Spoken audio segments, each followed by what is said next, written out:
So, good evening, everybody. Welcome to Tony's Tuesday night wine chat. This evening, I am absolutely over the moon to be welcoming Charlotte Hugel. Charlotte is from the Hugel family, founded in 1639. One of my favourite producers, one of the most important producers in Alsace in eastern France. Exceptional wines. Charlotte and I met, first of all, back in 2016, where we hosted a Hugel wine dinner. I think it was about 50 people in the room. We had some amazing wines, a fantastic night. We actually did it again because it was so good. Charlotte, thank you so much for joining us this evening. Thank you for inviting me. I've actually got a bottle of Estate Gewürztraminer on the go here, going down very nicely. But what are you drinking there, Charlotte? Oh, for now, I'm just starting with beer. It's our first homemade beer. I'm quite proud of it. It's a white with quite a lot of wheat. Yeah. With a little bit of aromas from the garden, bitter orange, things like this. Very warm, and a syrup made of pamplemousse. Yeah. Ooh, grapefruit. Pamplemousse, grapefruit. Yeah. Grapefruit flowers. So it's a fresh beer. I'm quite proud of that first test. Yeah, well done. It's going to be another project. Now, when you did your first wine dinner for us at Hotel de Van back, sort of 4 years ago now, you were working for Fells at the time. You were living in England. How was your time in England? It was great. England is fascinating for me. I've always been amazed by the diversity of wine. I've definitely learned English. My English was really poor when I joined. I think after 18 months, I was reading some of my old emails. I was quite ashamed of my start, but it did improve. Still have to learn. I still have time to learn, but definitely I feel much more comfortable in English. That was the first, probably most important thing. And as well, UK is, from what I know, the country of the old world with the best worldwide knowledge of wine, because UK is not producing wine, but have that wine culture through drinking other people's wine for centuries. So it's a very nice market to learn about other regions, about the New World. I've learned so much about South Africa, about Australia, New Zealand, US, a lot of countries, a lot of different wines that I wouldn't have the occasion to taste in France or even in other wine producing regions or countries. And that's right. Wherever you go around the world where they actually make wine, and maybe some of our listeners tonight say, yeah, we do make wine. We make some great English sparkling down the south coast. But you're right. Our production is so small, really. Yes. But it does mean that we can be unbiased in our appreciation of wine. When you go to a restaurant in France, we stayed in a little village near Beaujolais, and literally there were 4 pages of different Beaujolais, and then there was a page at the back that had other wines. So yeah, I can see what you mean with that. It gives it's you great. A great And to be fair, I've been blind tasting a long time ago, probably about 10 years ago. I've been tasting a British sparkling wine, and blind, I couldn't recognize. I would have put it in France or so. Yeah, you have some really nice ones. Good. And obviously, we might talk about climate change later, but that is certainly something that's had an impact on the south coast of England and made it easier for us to definitely. With the climate change, of course, it's getting easier and easier to produce still wines, to produce more sparkling wines more regularly every year, but also some still wine in the UK.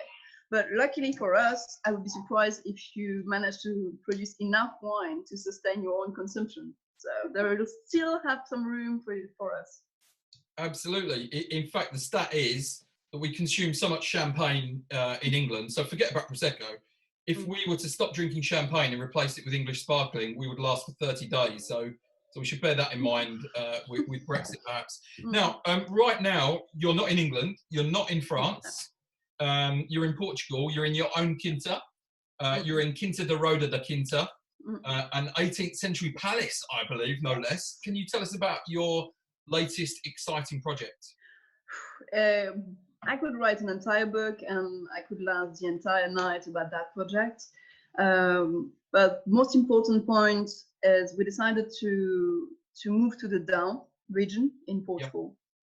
Already we were looking for a bit more than 3 years. So we visited about 40 properties, vineyards, lands, and we were looking for a small house, something with not too much pressure and not too much challenge. And we end up, as a joke, visiting the house I sit in now. I can just very briefly just show you. So that's the garden, that's the winery. There is a lot of construction, but the house is really big and absolutely stunning. It's a building with so many interesting parts, interesting pieces, but probably an history. Every day we have some people from the village walking in and telling us about a different story. Probably still the most important is the winery. So the winery is probably 100, 200 years old. Back in those days, they didn't have any electricity, so it's made and built to use gravity. And it's just a fantastic tool. We were really lucky to meet that house with that winery, because I also think no one else would have paid attention to the winery. They would have bought the house because it's incredible, it's a palace, but they would have transformed the winery to a restaurant or, I don't know, a big room to do parties. And we're very happy to now try to preserve as much as we can from that patrimony. It's very exciting. The wine from the Down are, to me, in Portugal, the most underrated, because there is a huge dominant position from the cave cooperative, or the cooperative, cups. So they're producing now less quality, but historically, the Down was the first delimited area, delimited denomination, delimited land for wine production for still wine. The first was Douro with port, but for fortified wines, and for still wine, the first one was Down. And Down have this history of really premium wines, more Burgundy-like, because it's more in altitude, fresher climates on granite soil. But sadly, nowadays, there is more quantity than quality. So there is this huge potential, and we feel like someone have to come here. It's very exciting region, and we want to try as much as we can to do wine in the style that what they were doing 20, 30, 40 years ago. Low alcohol, very age-worthy. We've been tasting some wine that are more than 30 years old, that are absolutely stunning. And that's probably, to me, is the most exciting part in wine. So it's the old wines. So it's a pretty exciting project. We still have a long time to taste very old wine from the Quinta da Roda da Quinte. It does take time to age them, but very excited about it. And you hear my geese. We have 2 geese that are enjoying the swimming pool. Absolutely. So we can hear the geese. I think you've got a dog down by your feet. There's a cat on the wall. So you've got plenty of friends around. A proper Quinta. Quinta means farm. So that's what it is. No, it's brilliant. So what grapes have you got planted in the, what vines are growing? What have you got on the property, on the estate? So we are at the moment, we decided, because it's a region with a lot of small plots, a lot of small growers. So it's very difficult to buy a decent size of vineyard. So we decided, instead of buying vineyard, to buy a winery and start from there. And then starting buying grapes, and slowly meeting the vineyards we like the most, because we need a lot of experience to figure out which one is the best vineyard for what we try to do, what we want to do. So we're going to start like this. At first, to do a bit of négoce. We're already renting 2 hectares of red grapes, but the ideal would be to meet some vineyards with co-plantation, because that's how it was here. Yeah. A lot of different grape varieties, 20 different grape varieties. So you have, I can name a few of them, but it won't ring a bell. Vaga, Touriga Nacional, there is a Pucheiro, Tinta Roriz, Jaén, and then the whites and Cruzado, Maria Gomes. There is a lot of them. And that diversity, I think, would help us achieving the style we want. Yeah. So we are still experimenting with the different grape varieties. We are tasting a lot of wine, meeting a lot of people. I have definitely a love for Baga, who is widely planted in Bairrada, which is the region near the coast. Yeah. The coast. But Baga is originally from down. Okay. And so it's a grape variety who makes wine with less alcohol very often. More acidity, tannins are a bit rough when they're young, so that's why they forgot about Baga and planted some grape variety that age quicker or doesn't need that much aging to be able to sell it quicker, to have cheaper wines, more ready to drink. But the beauty of the region is in co-plantation and with a decent quantity of Baga, which have a lot of nicknames. Baga is a fascinating grape variety. One of the names of it is Paga Dívidas, pay the debts. And there's also that's where my English is lacking still. You can charge la mule, so you can put a lot on his back because he's gonna give a lot of grape, pay the debts, and help you carry on. Brilliant. So it's a very nice grape variety that is not allowed at the moment 100% in the DAO appellation. So it has to be a blending grape. It has to be a blended, and they've tried to encourage quite a lot of French grape varieties in the region. And they also do, at the moment, quite a lot of single varieties wines, which, in our opinion, in my own vision, are not the one who reflect the most the terroir of the down. To me, down is more blend. Yeah, I agree. Blends or blends, but that's to me that's where down wines are the most interesting. Yeah, and now, fantastic whites too.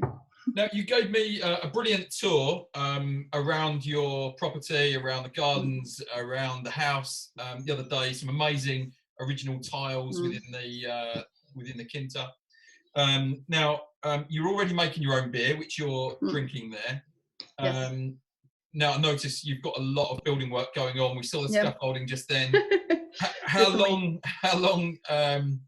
is your vision going to take to come to fruition? Because people will be able to come and stay with you, drink the wines, stay for a few days. Of course, you're never too far from the coast in Portugal, are you? I think you're about 30 miles inland. Yeah, it's about 40 minutes drive. Yeah. But our region is very interesting as well for water. That's something I really like about this region. We have a well. So the water for the beer is from our own estate. So we're not taking the water from the city. So no treatment. It's 100% natural. And there is a lot of fluvial beach. So you can go in the river. So even if it's not the sea, it's not exactly the same, but it's fresh water and it's really, really nice as well. Timelines with the COVID have been pretty complicated. We're now thinking about postponing a little bit the tourism activity. Yeah. So we are now focusing more on creating, producing wine, beer. We're also very interested in bread making, so that's going to be more local. But we have a sourdough, which is not usual in Portugal. Quite few bakeries use sourdough, and we're trying to find the best organic products. Timeline for the roof, because that was the most important thing, having a proper roof on the house to save it, would be in the next few months. It's going to be finished normally, hopefully. Yeah. For the rooms, we are thinking about opening the first rooms 2021. I think for this year it's going to be pretty complicated, so we want to be to take our time and start having some runs a little bit later. Brilliant. So I'm sure everyone watching will be making a little note in their diary, because we're all going to have a holiday next year for sure. So now we'll post a link to the Quinta on our Facebook page. So I know there's a number of videos that you've got posted on your page for the Quinta, so people can have a look and actually stay updated with the progress and how it all develops. Now, between working for Fells in the UK and arriving in Portugal, you actually spent some time working in Burgundy, didn't you? Tell me about that. So Burgundy was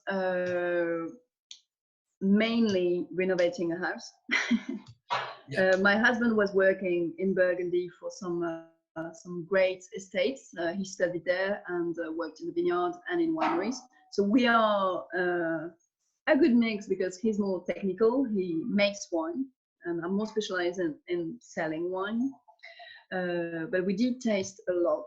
That was a great experience, because Burgundy, most of the time, you need to be there and to meet the right people to be able to taste the most interesting wines. And going in vineyard, understanding how they work and having that vision is great, because that's probably one of the only regions who really have enough money to work the vineyard in a quite nearly perfect way.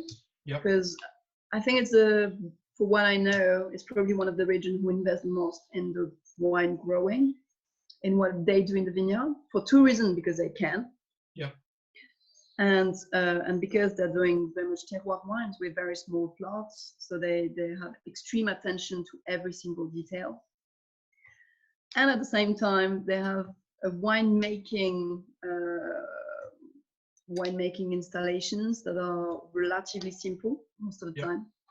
So they're not overly technical. So it's very interesting, because it's very close to what we want to do in Dain. We don't want the newest techniques. So it was great in terms of winemaking and meeting. We've met such amazing people. Having this house, we were doing a house share. We were 8 winemakers in the house, drinking quite a lot of wine, exchanging a lot.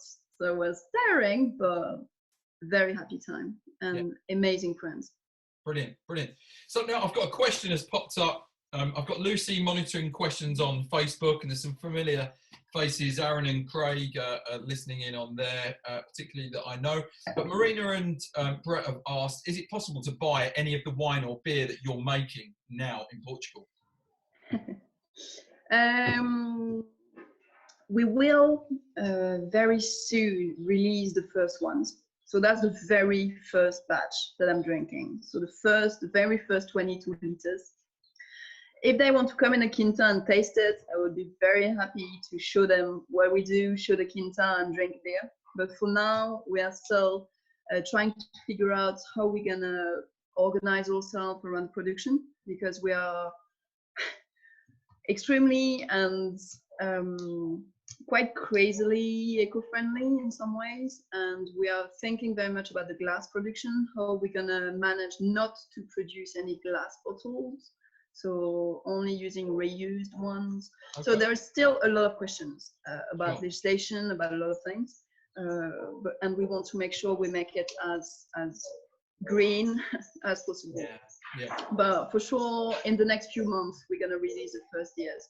And if they stay updated on our Facebook page, they will know everything about it.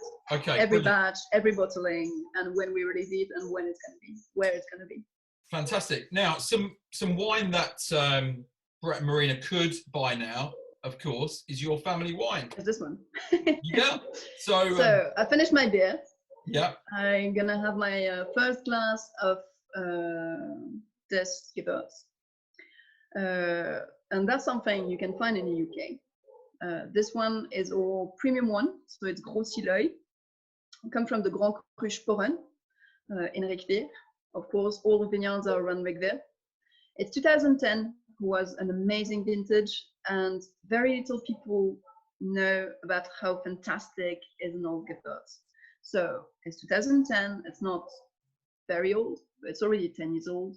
So it starts really getting a little bit more earthy characters. You lose the on your face aromatic of the Gewürz, and you start having a bit more terroir driving the wine. Very good. Okay. And of course, you can buy Hugel wines really anywhere in the UK, but two that we'll all be familiar with, Connolly's and Loki for sure, in Birmingham. They're even doing delivery, so you can try some of that. And I actually have 2012 Estate Gewürztraminer, which is going down very well, I have to say as well. I've consumed already all of my Jubilee Riesling. I did have about 12 bottles. All my Gentil is gone. I've got one bottle of Riesling, one other bottle of Gewürz. So I need to place an order soon. But let's talk about Alsace. We actually mentioned Burgundy just now. Two very different wine regions. They've got one shared grape, which is Pinot Noir, but that's probably about where the comparison ends. They're quite culturally different as well. So it's nearly where the comparison ends. Well, one thing, we have one thing in common is the terroirs. So we have a huge diversity in terms of terroirs. I would say in Alsace, it's even more dramatic because you have just totally different terroirs. And in terms of how, the winemaker works and in terms of the size of the plots, we are pretty similar. The average size of a plot in Burgundy is the same as in Alsace, which is very small, because we had a lot of inheritance. People who inherited from a plot, they don't want to split. They want each a third of it. 3 children, they want a third of it. So it's divided by quite a lot of families. And we have a lot of very specific terroirs. We also have Grand Crus that are a big debate, and there's a lot of things to say about it. But now I was going to ask you about that later on, but I'm going to throw that in there now then. So there is lots of Grand Cru in Alsace. I mean, I don't want to cause any trouble for you at home, but I know Hugel have a very firm opinion on this. So, for example, none of their wines are labelled Grand Cru, are they? No. The geezers are talking. The geezers have their own opinion. Yeah. It's not night now, so it's quite okay. So Grand Cru, it's a long and difficult debate because there's a lot of things to say about it. We were one of the few families asking for it. So first thing first, we wanted it, and we think it is, and it was necessary in Alsace. That's not the point of the debate, because there are some terroirs for centuries that are known to be the best terroirs and producing the best wines. That's 100% sure. The debate is on the size of the Grand Cru. And for this, we would have, for most of the Grand Crus, for the two who concerned us, we would have said it's half or less than half of the size they decided it is. Because it's a very political reason. The reason why the Grand Cru have that size is more political than technical, which is always a problem for wine. But in Burgundy, it was not that different in a way. The difference is that in Alsace, we were in a quite good moment for Alsace wine. And in Burgundy, they were in a pretty strong recession. So they had a very hard time selling their wines. So they thought they would do less Grand Cru because it would make it easier to sell because they had less quantity. So there is, in the appellations, there is a lot of politics. And sadly, in Alsace, we think it was too large. That said, we have some amazing Grand Crus, and we have some terroir wines. So it's a bit difficult to explain people. Yes, it is from a very specific vineyard. It is from Grand Cru sites, but it's not certified as Grand Cru. So now Hugel is a strong enough brand to be able to do this. So what you've done is, with your top cuvées, it used to be Jubilee, and it's now Grossi Lau. Yeah. Is that correct? Yeah. So it would be that. This is the Grossi Lau label. Yep.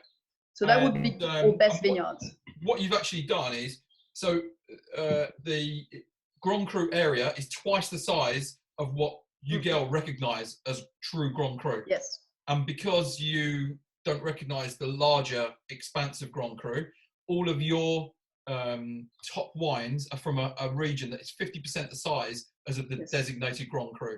Yes. And what are some of those? I mean, some of Cap Verkoff and Schonenberg, are they Hugel Grossi Lau areas, or? So we have two Grand Cru. We have the Schönenbourg. So we have vineyards in the Schönenbourg, and we have vineyards in the Sporen, which are the two Grand Crus of Rickville. So it's pretty easy. We have vineyard only in Rickville, and 50% of our vineyard is in Grand Cru. Yeah. Okay. So pretty simple. If you don't remember which Grand Cru we have, just look at Rickville and the two Grand Cru that we have, and that would be it. Yeah. So we have the Rieslings and a little bit of Muscat on the Schönenbourg, and we have our best Gewürz on the Sporen. Okay. And then we have another site which is not Grand Cru, but on the list to be recognized as Premier Cru, which is the Plochtik. Okay. And that's where we produce the best Pinot Gris and Pinot Noir. Brilliant, thank you. So now Alsace is my favourite wine region in the world. Anyone that comes along to Solihull Wine Club or any of my tastings hears me bang on about it all the time. So, you know, why does it not have the same kudos as a Bordeaux or a Burgundy, do you think? I think there is a lot of reasons. First, historical, but that was already quite a long time ago. So we've changed, all regions have changed hands many times in the past. So when you change from one country to another, you necessarily lose your market. So when we were French, we were exporting with French-friendly countries. Yeah. And then when we were German, we were exporting in German-friendly countries. So anytime we've changed, we've lost the market. So that's the first historical reason. Second reason is Alsace is probably the most diverse wine region in the world in terms of geology, because we have nearly all the different soil you can find. So just in Rickville, we have some marl, we have some clay, we have a little bit of volcanic soil, we have 3 or 4 different types of clay, different expositions, different hills. So we have a huge diversity, and so that's only the terroir. And then we have a lot of different grape varieties and a lot of different styles. So each producer have a different style. So decide to pick at a different time, because we are not restricted by the sugar level in a way. So everyone can do the style they want, from the drier and leaner to the sweetest and most luscious. So the scale is huge. The diversity of wine a producer can do is huge. And then you have a huge diversity of producer. So I would say it's the most exciting wine region in the world because of the diversity. But as well, it makes it more difficult for people to understand. Because when you open a bottle of Alsace, it can be from the driest Riesling to the sweetest Gewürz. So you definitely need a bit of knowledge, or you need to know the producer and the specific wine to really know what you're going to drink. But it makes it also the most exciting. Yeah, absolutely. I love that diversity. I mean, I love off-dry. I love, you know, Le Grand Noble. You know, I love a really luscious sweet wine. But I also love that, you know, austere, steely, dry, fresh Riesling. And I think if you are in the know on Alsace wine, you know that you can get that amazing dry wines from that region. But so many people think of it as kind of the sweeter region. I think we've been affected by what we were getting from the Moselle and from Alsace in the 70s and 80s. And people think that it is just this kind of off-dry or medium sweet wine. it's a problem because people are confused because of the shape of the bottle. A lot of people think it's German wines, and it's not. It's definitely, we definitely in Alsace have German influence, but we are French, and we have a lot of that French culture. If you visited Alsace, we think about nothing except eating and drinking.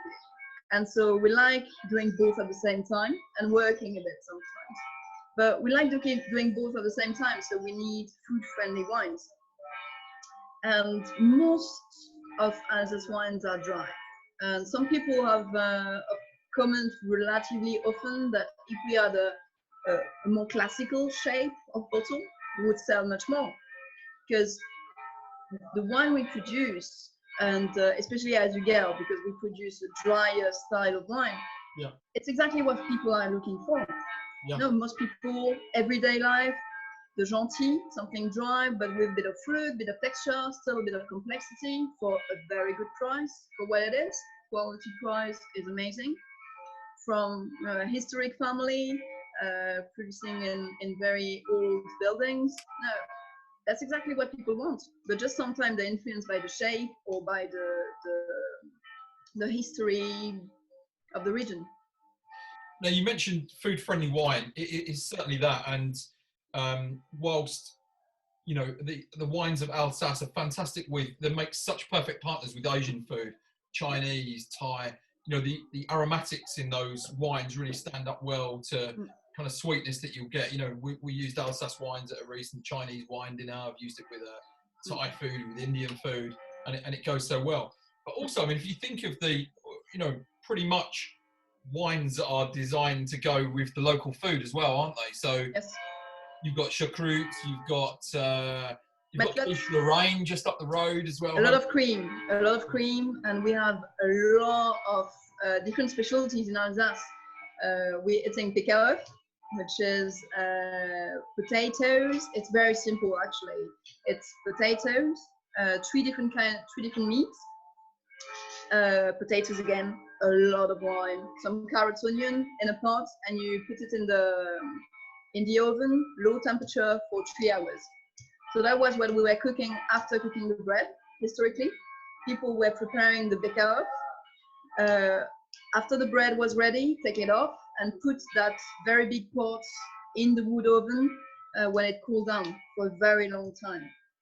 We have plenty of specialty, flammekuche or pizza style. I did one in Portugal with some Portuguese products. That was amazing. So we have a huge diversity and the biggest number of Michelin star restaurants per habitant. That's how much we like food.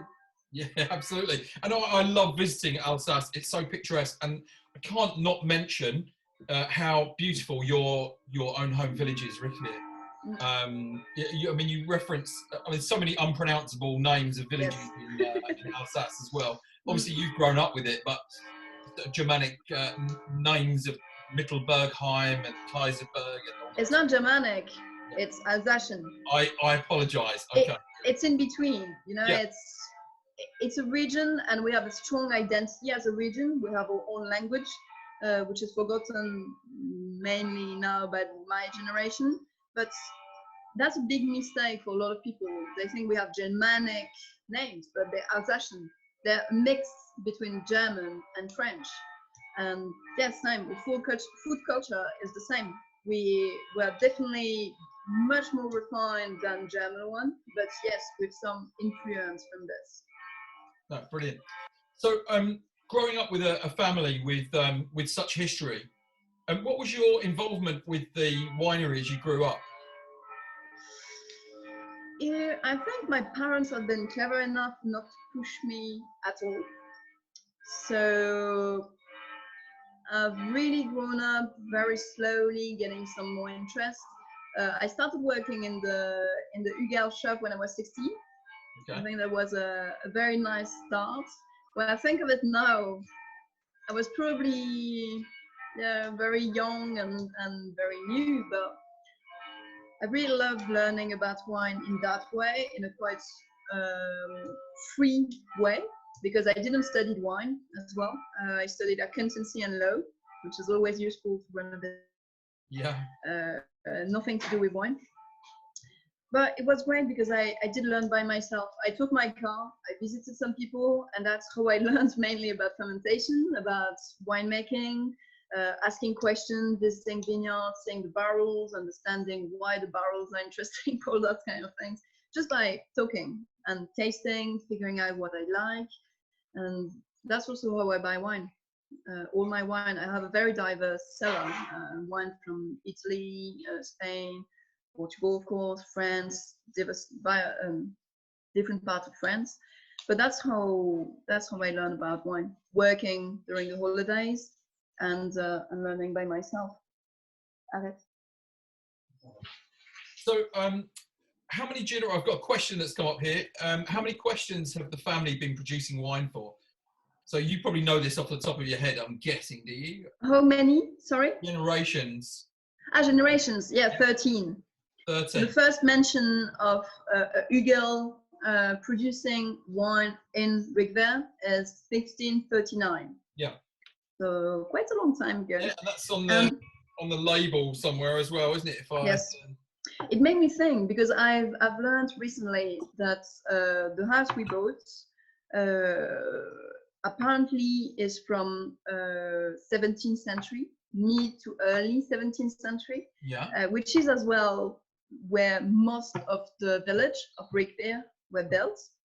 So I find it quite interesting that there is a lot of link between Rigver and Portugal for any reason. Now I had a tour around the winery from your father, Etienne. Presented everything amazingly, real larger than life character. Sadly, not with us anymore.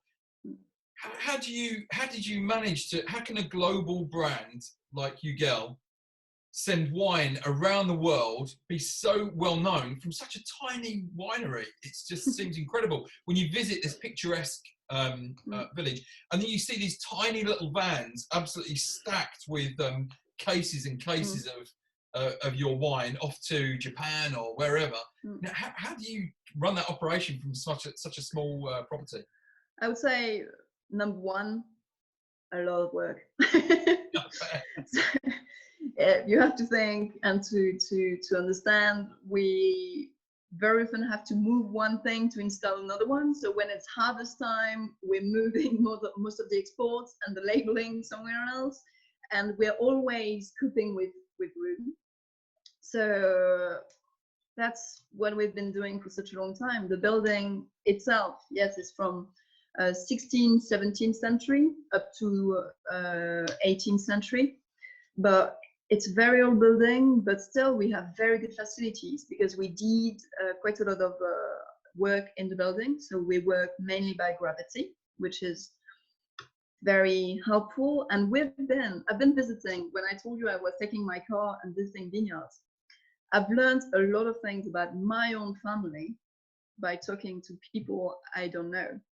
They were telling me a lot of things about what is happening in Alsace and how Hugel is in quite a lot of ways exceptional.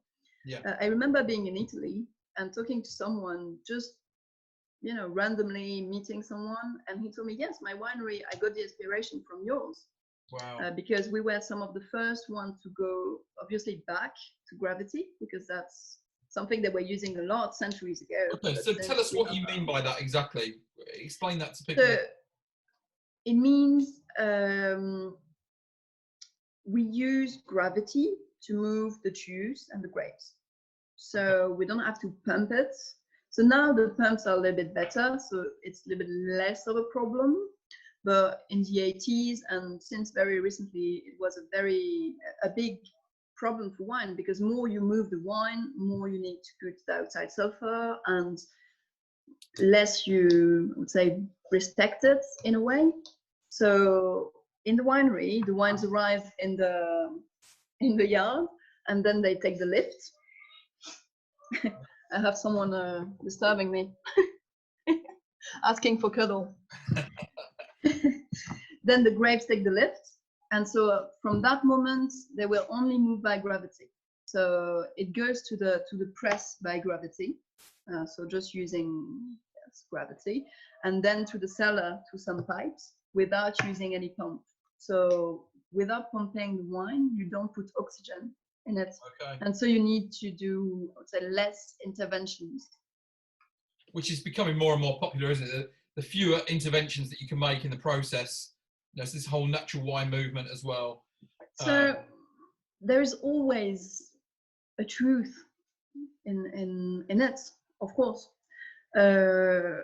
So that movement is interesting because I think it's a reaction to overworking the wine, which I agree. I totally agree. Some winemakers are doing too much. So using, a lot of technology, which is not what we do. We are using some, but definitely not a lot. We use temperature control. We are the first winery in Alsace to have temperature control. But there is a good in between. Doing nothing is vinegar. Yeah. If you do nothing for the fermentation of the wine, you end up with some vinegar. And wine is a human intervention. Wine wouldn't exist without humans. So there is an in-between, which is important. Oh, brilliant. Now, thinking of the aromatic wines of Alsace, Riesling, Pinot Gris, Muscat, Pinot Blanc, Sylvaner, Gewürztraminer, how did they all find their home in Alsace when you just don't see these varieties across the rest of France? Chardonnay is well-travelled, Pinot Noir is well-travelled, of course. But how can one region be home to so many different aromatic wines? So first thing is terroir. So, and history.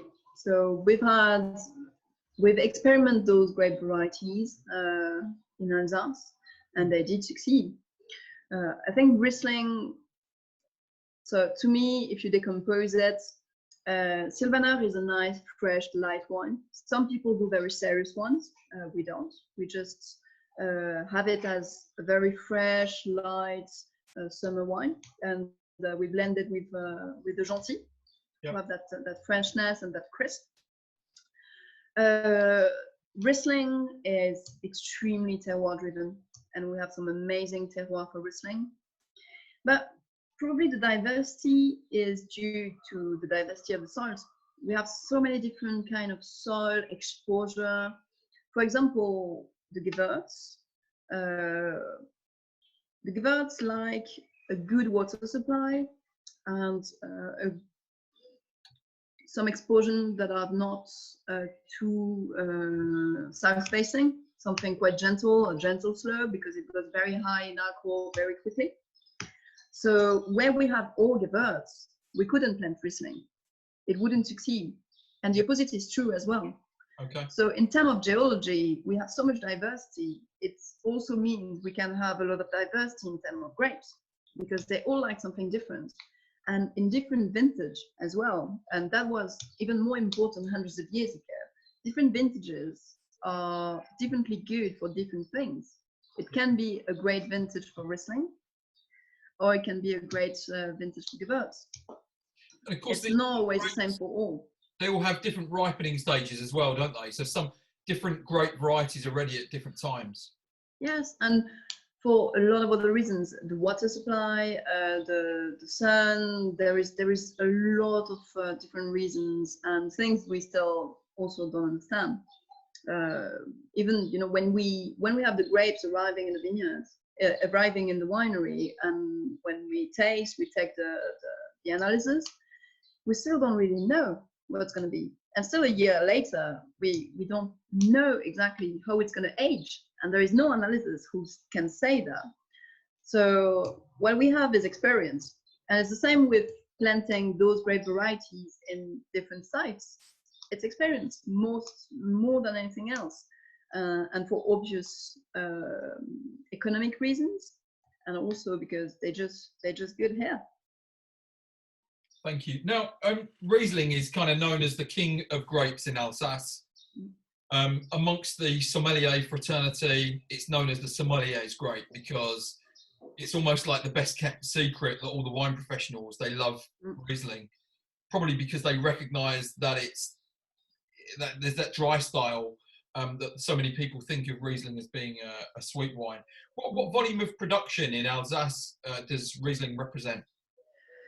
Riesling represents more or less 20% of the overall production.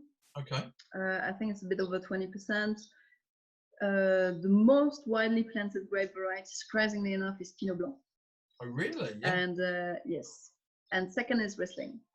Okay. So it's a big part in Alsace because we have such a big diversity. But in the winery for Hugel, it would be about the same. But we do have a lot of Gewürz because I think Gewürz is as well a very difficult grape variety to understand. And there is a lot of terroir as well for Gewürz. There is a big notion of terroir for the Gewürz, but very little people see it. You need a lot more knowledge and patience to recognize the terroir from the Gewürz. Riesling is, of course, extremely terroir driven. And there are some incredible old Rieslings and a huge diversity. I would say blind, it's my favorite grape variety to figure out where it's from. Okay. Because it's true, Riesling does say very much where it's from. I most of the time know if it's German, if it's from Austria, if it's from New World. And yes, of course, it's extremely terroir driven. And I've only been wrong in a Riesling of the New World once. Okay. So I normally know very easily if it's where it's from. So what do you make of, it's probably one of the most famous Riesling regions outside of Alsace is Clare Valley in Australia. How do you like that style?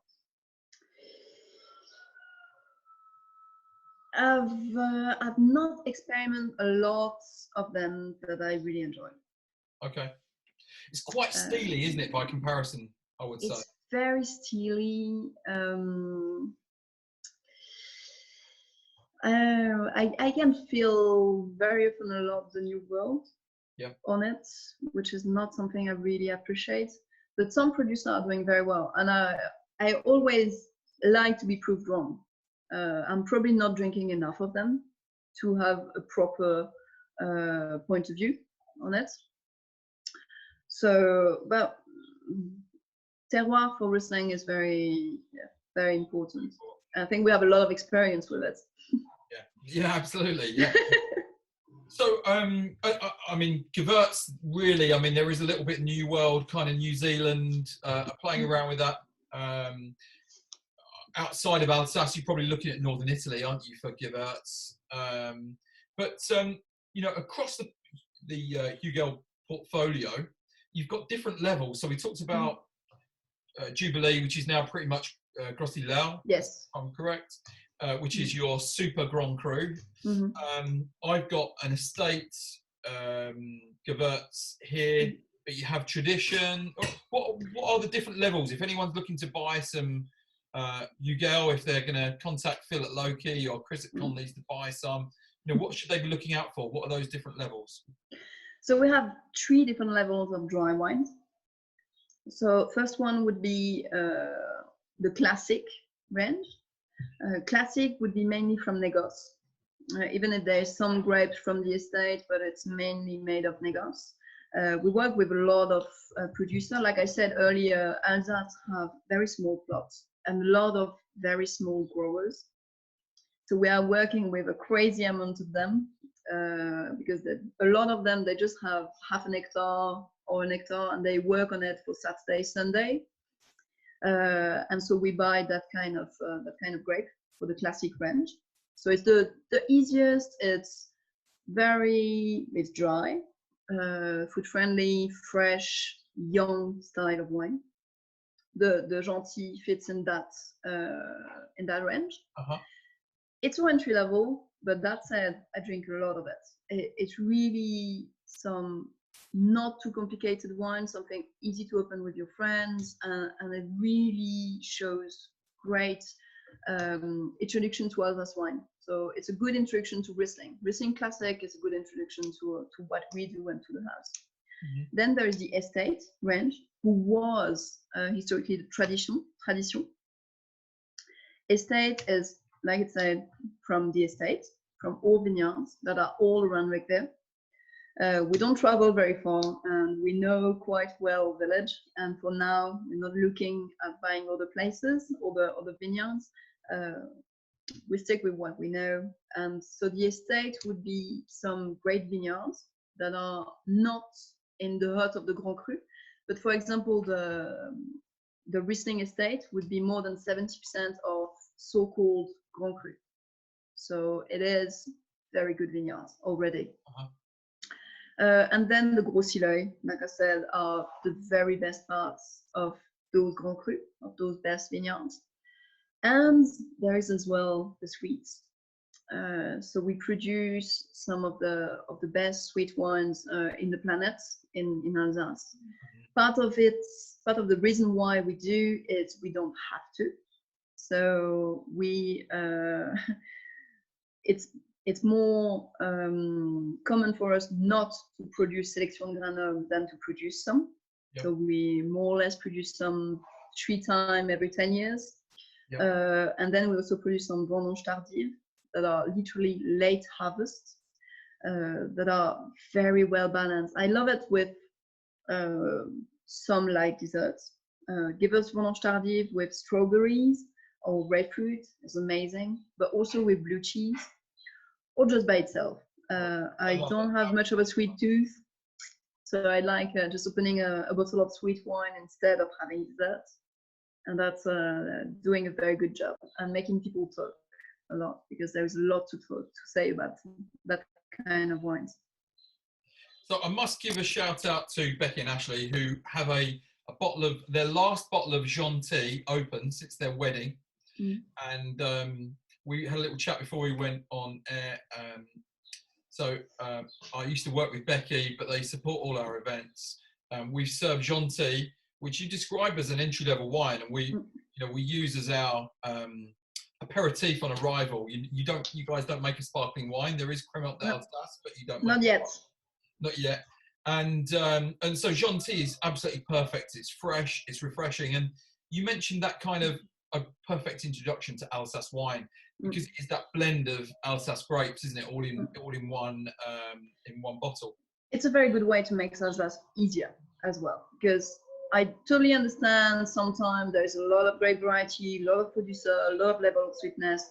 With the Gentil, you have a little bit of everything. It's a dry wine with a little bit of all the grape varieties, and we like it so much. We also had it for a wedding in Jéroboam's. Yeah. So, and yeah, it's pretty easy to drink. A few days before Charlotte wedding. Is choosing Gentil at her own wedding. That tells you how good it is, doesn't it? So, and we've used. I even used it. I did it on my last ever wine dinner at Hotel de Van. I did a kind of best of all our wine dinners, and it featured then. I think it's a stunning wine. If anyone's a sushi lover, I have to tell you, it is an exceptional pairing. What would be a classic Alsace pairing for Gentil? Gentil is to me the easiest wine to pair, because you have a bit of everything. I like it very much as an appetizer. To me, it's a great appetizer that can go with a lot of different starter. You can have it with a tarte à l'oignon, onion pie, which is very traditional from our region. You can have it with choucroute, with fish, with any kind of fresh salad, sushi, of course. I do like very much cuisine from Asia. It's very easy to pair. It's really the wine I open when I don't know what to open. Yeah. Well, I very often find an excuse for it. That's why I've got none left. Yeah.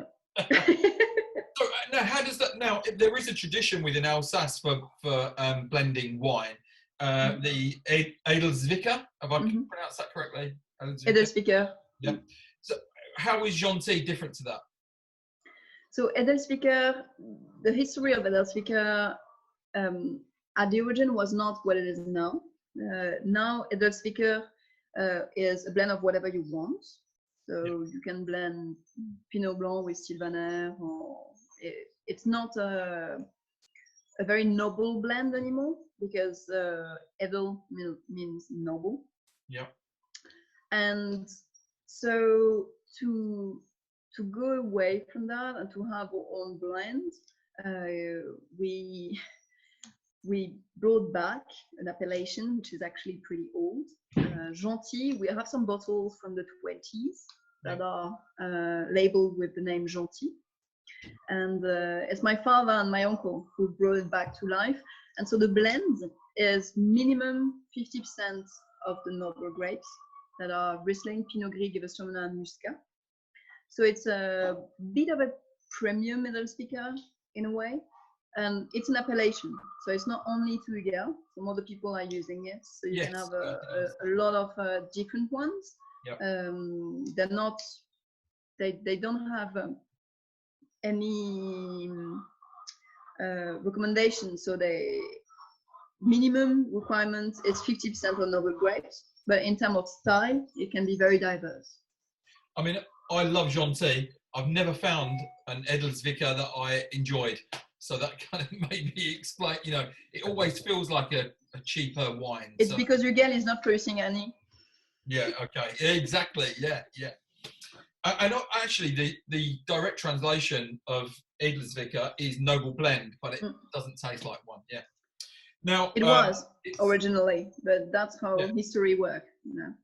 Now, Charlotte, it's that time of the evening where you are now going to have to face. So we chatted about what we were going to talk about tonight already, apart from this bit. So this is your quick fire 20 questions in 2 minutes.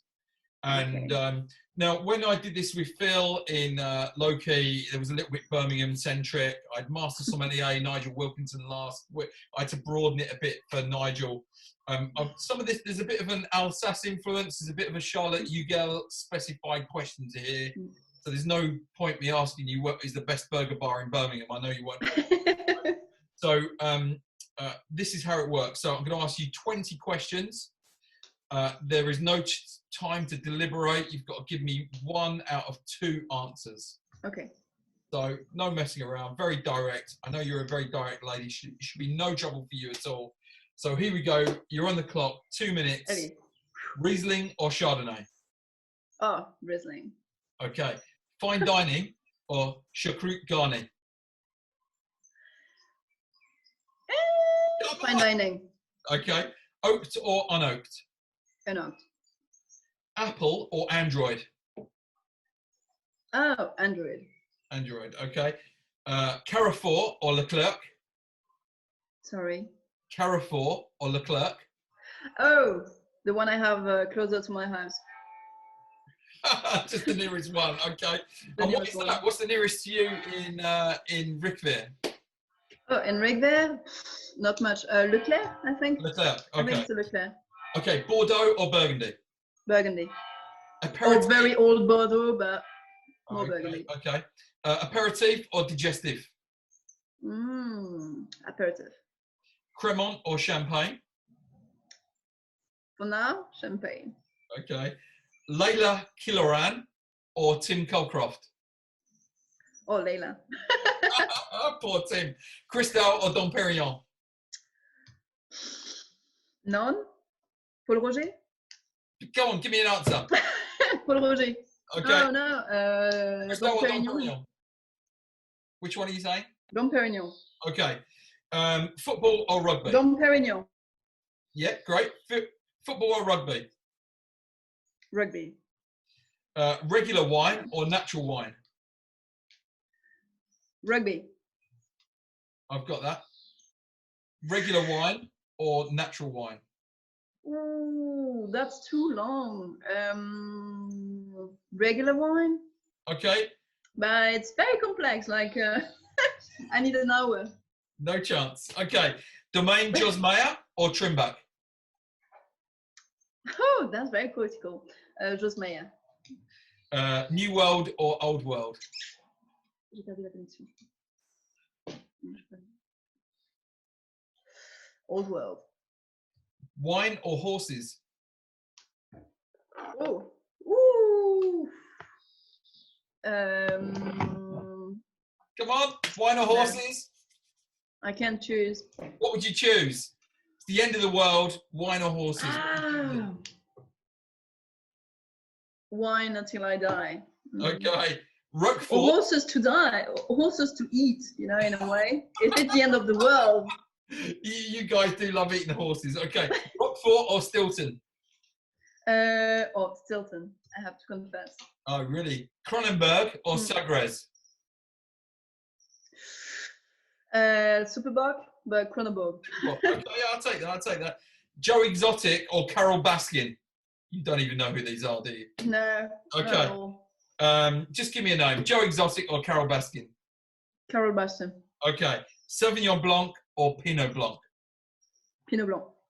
Fantastic. That is your 20 questions in 2 minutes. Thank you. The Joe Exotic Carol Baskin question is, remember we were chatting about Tiger King before we went live? Yep. You need to watch it on Netflix. Right. Okay. Now, I've got a little message. Becky and Ashley, who are drinking their Gentil right now, their wedding wine, cannot wait to come and visit you in the Quinta. So, Great. now, I've got another question. So, I'm going to adapt this question slightly. Traditional, making wine since 1639, do the people within the winery have a qualification to make wine, or is it just handed down through generations? No, they do. They do. And they've traveled as well. I told you we were the first winery to have temperature control in the cellar. It's because my uncle traveled to Australia before he joined the winery. So there is a big tradition of going to other wineries to see how it goes, how other people are doing it, to make your own choices and to have an eye of seeing what's wrong in a way, because there's always things that are not perfect that can be improved. So definitely. Okay, all right. And so do you have wine qualifications yourself, or is everything that you've got been like absorbed, I have my WSET level 3. Do you? Yeah. Amazing. So I have to say, all I did was standing in my chair and drinking my glasses of wine. Yeah. I didn't study much. No, okay. But I have to say, for wine tasting, I'm not sure any qualification is good, even good. I quite like very much blind tasting. I like visiting estates, but I hate when there is rules. So WSET was very interesting in the knowledge, but I hate putting wine in boxes. Yeah. And I hate when someone tells you how to taste the wine, because it's a very personal question. And because of this, a lot of people are afraid to taste wine or afraid to say what they think. But if you smell rosemary in that red wine, it's because it rings a bell, because your memory is this. So I don't know who can judge you. I don't like all the what's all about wine, around wine. Everyone have a palate, have a nose, and a lot of people are checking online what is the best wine according to points or to whoever tasted it. But truth is, taste it, and then if you like it, buy it and drink it, and if you don't, then don't. A wine score is you're judging your own taste on someone else's palate, aren't you? Right. Totally agree. Yeah. Totally agree. So everyone can taste and everyone can know what they like, and they should not listen, and they should not put in their mind that someone else is right, because no, your taste, your wine. Absolutely, and it's such an emotional subject anyway. A friend of mine, Francois Board, he was another inspiration for me when I started at Hotel de Vin. He was my sommelier, and he took me to trade tastings and gave me a bit of an insight into a different world. But when he left, we did a wine dinner with Francois, and he was asked the question, what is the best wine in the world? And Francois' answer was very simple. The best wine in the world is the one that you like. It's about the moment. It's about the person you're sharing it with. It's about how you feel when you're drinking it. It's not about, it's this brand or it's this grape. And points. And I have a very interesting story about points and expensive wines as well. We did a party, a blind tasting night with some friends, and all of them brought some big points, big Parker points wines. Yeah. That were very expensive. And by the end of the night, after the tasting, the bottles that were empty were more 15, 20, 30 euro worth bottles. Because it's also a matter of timing, it's a lot of things, but the best points are not the wine you want to drink the most, very often. It can be wrong, but it's not because they have big points that you're going to enjoy them. Absolutely. And Robert Parker, for example, is a certain style of wine. It has to be a fruit bomb, doesn't it? Very powerful. Thing is, he's tasting wine.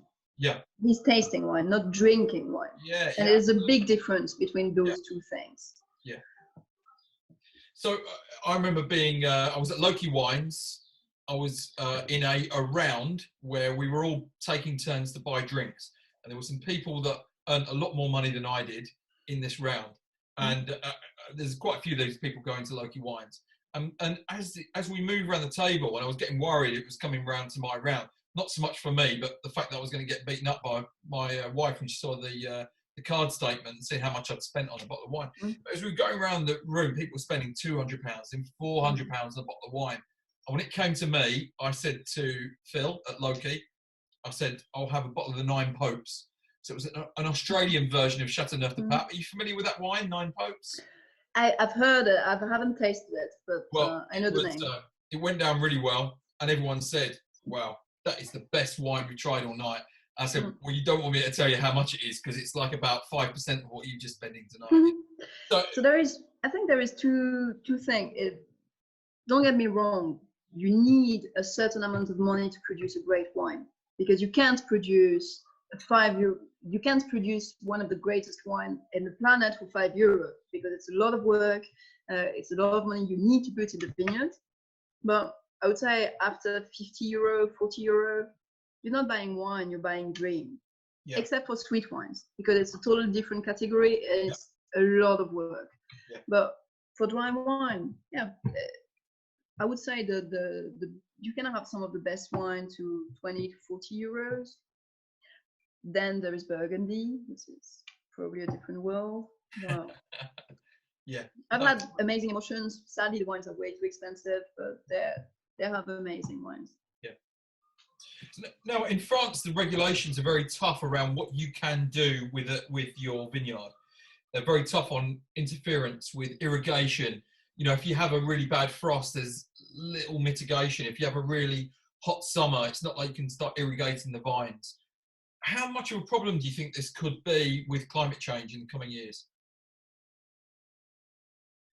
Oh, one relatively interesting thing, we don't feel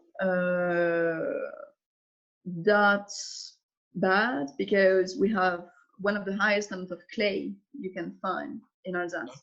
Yeah. So clay retains water. Yeah. So we have very little problem with drought. Even when all the neighbors and the other producers are suffering, most of the time in our best vineyards, we're not. So for now, we're quite okay. I wouldn't answer as Hugel, but I would answer as personally. If wine starts requiring permanent irrigation, would it still be worth it producing wine? If climate change is making us unable to produce wine in some regions, why should we? Yeah, absolutely. I mean, personal point of view. No, in the new world, irrigation is commonplace. Why should we stop drinking amazing wines just because of an old rule in place that was only in place because they didn't have these challenges at that point? But who's going to change those rules? I'm definitely, personally, I'm not very much for irrigation. J'ai pas d'internet. You still hear me? Yeah. I'm personally very much against irrigation for a lot of environmental reasons. If you need irrigation, then probably you shouldn't produce wine in those areas. And I have personally the feeling that we will have to reduce, and it is on the way. You know, people consume less and better wines. So if we produce less wines, we can focus on the few places where we can grow wine without irrigation. But it's a very difficult debate, because in some historical regions, they have very hard time now growing wine without irrigation. Yeah. And we are not concerned yet about it. Okay. I remember speaking to Andre Derman, who he's part, I don't know if you know Andre, but he's in Andlau, and he said he was growing trees over his vines to try and give them some sun protection. And that it was a challenge in Alsace, but yeah.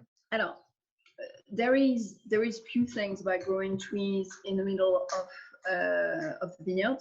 So first, yes, there is the shadow, but as well, the trees have the ability to get the water from deep down and then distribute it in a way in the surface, or at least make it more available for the vines.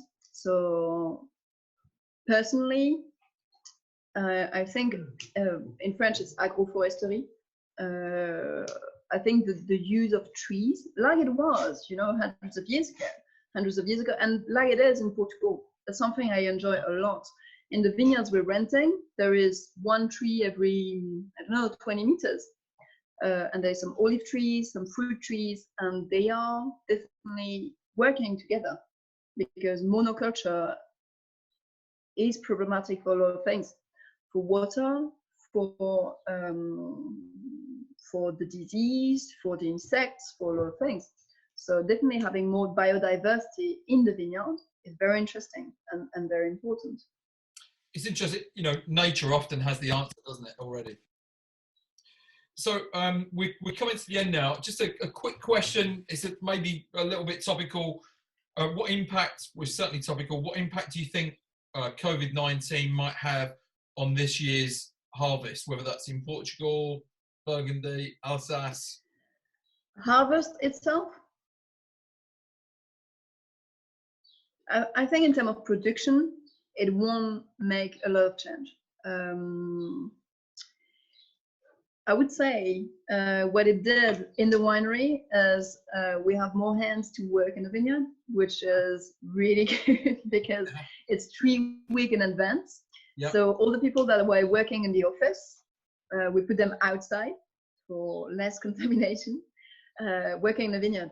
So it actually, in a way, for production, and only talking about production and not economy or shipping or sales, it did help.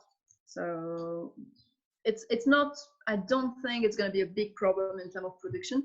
It's more about structure and the winery in the future, finance. Yeah, absolutely. I think consumption has massively increased. I don't know about everybody else that's watching or listening, but we're trying not to consume as much wine. But so consumption will definitely be up. Let's hope it doesn't affect the. And we're lucky enough to have very faithful customers, I think, and that's something I really enjoy about working in UK is I can see customers that have met my father, met my grandfather, and we have a very personal relationship with them, and a lot of people are really faithful to our winery and our family. So in those times, of course, it's difficult, and I hope everyone is safe, but I think we're very lucky to have faithful customers and wine drinkers.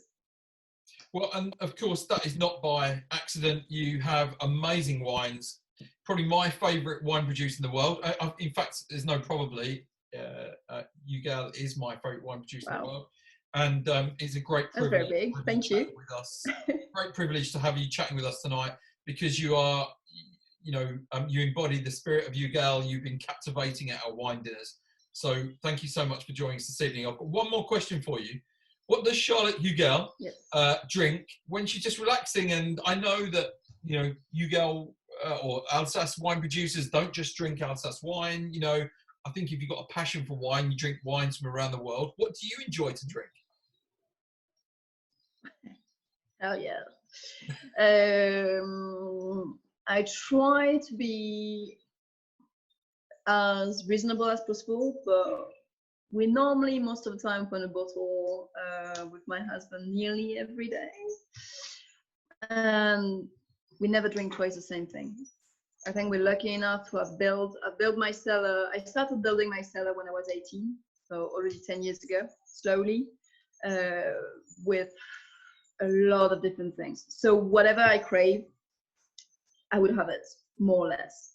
So we have about, it's still a small cellar. We have about 900 bottles, I think, but very diverse. I never drink twice the same thing. So it can be everything. It can be German Riesling, it can be sweet, it can be dry, it can be red, it can be white. There is no rule. What I like. Any new world regions that you like or enjoy? Not much. Much. Klein Constantia, yes. But I'm not drinking that every day. Yeah. I do like some wine from South Africa. Yeah. But I'm an old world drinker for a very simple reason. Is most of the time I visit the winery, I taste the wine with the winemaker, and then I buy wine. So it's much more difficult to do in the new world. Yeah. And it makes a huge difference that, you know, we talked about the emotion around wine. And I think when you've met the person that makes it, it tastes all the better when you bring it home. So, but listen, thank you so much for joining us tonight. We've hugely run over, but only because you are, as always, with our wine dinners or anything we've done with you in the past, Charlotte. Thank you so much. Amazing to speak to. I love your passion about the subject. And thank you so much on behalf of everyone listening tonight for joining us. How warm is it out there? I bet it's quite warm. It's really good. I don't know, perhaps 20 degrees or so. Well, it's very good. It's very good. Jealous about that. Yeah. So thanks so much for joining us. Thank you very much. It will be amazing to, hey, how about a Hugel wine dinner in the Quinta with a Portuguese wine dinner the following night? We all stay overnight. We do a bit of harvesting for you or something as well. For the first harvest. Yes, of course. Come visit us. We're going to drink a lot of Hugel wine, a lot of beer, drink a lot of things. So we'll definitely. It too. Thank you so much for joining us. Wine. And you've been a great sport. Thank you. Cheers, Thank Charlotte. you so much. Cheers. Bye-bye. Cheers. Bye.